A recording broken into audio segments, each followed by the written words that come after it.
আসসালামু আলাইকুম। আপনারা সবাই কেমন আছেন? আলহামদুলিল্লাহ আমি খুব ভালো আছি। আজকে আমি আপনাদেরকে একটা জিনিস দেখাইমু। কাতারের রাইতের জীবনযাপনটা কিরকম। এটা হলো কন্যাসের সাইডে, মানে এটা একটা কন্যাসের সাইডে পড়ছে, সাগর সাইডে। এদের জীবনযাপন কিরকম আর এরা কিরকম এনজয় করে এটা দেখাইমু আপনাদেরকে। এখানে যত মানুষের সপ্তাহে এখানে ঘুরানি ফিরানি তা এই জায়গাটার মধ্যে রাইত বালা রাইতের এখানেও গান বাজনা সব কিছু হয় নৌকার মধ্যে, মানে পানির সাইডে। আপনাদেরকে দেখামু ইনশাল্লাহ। Let's go.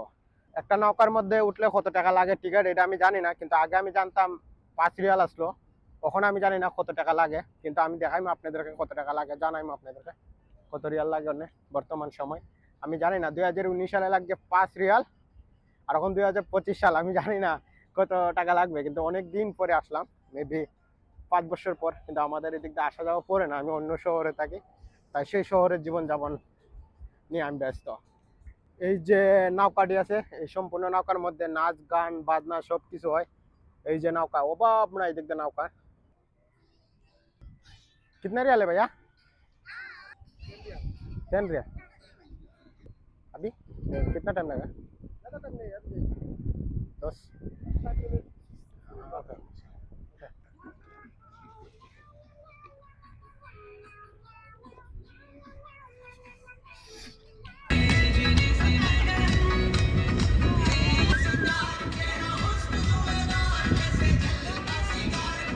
আসলে শহরটা অনেক সুন্দর, শহরটা দেখার মতন শহরটা।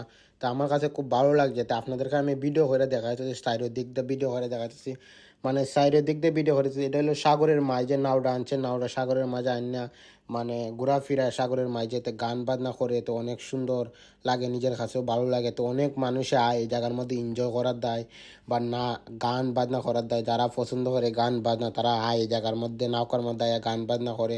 মানে 10 জন 20 জন একসাথে মিললে আয় এই জায়গার মধ্যে। তো বেশি মানুষ মিললে আইলে তো এনজয় করা যায় সুন্দর, মানে তোমার বন্ধু বান্ধব থাকলে বেশি মানুষ আইলে গান বাজনা হয় অনেক সুন্দর, নিজের কাছে খুব ভালো লাগে এই নৌকার মধ্যে উঠটা গান বাজনা করলে। তো আমি নৌকার থেকে লাইমে যাইতেছি, নৌকার থেকে লাইমে যাইতেছি, ইনশাল্লাহ অন্য একটা ভিডিও দেখা হবে। Good bye.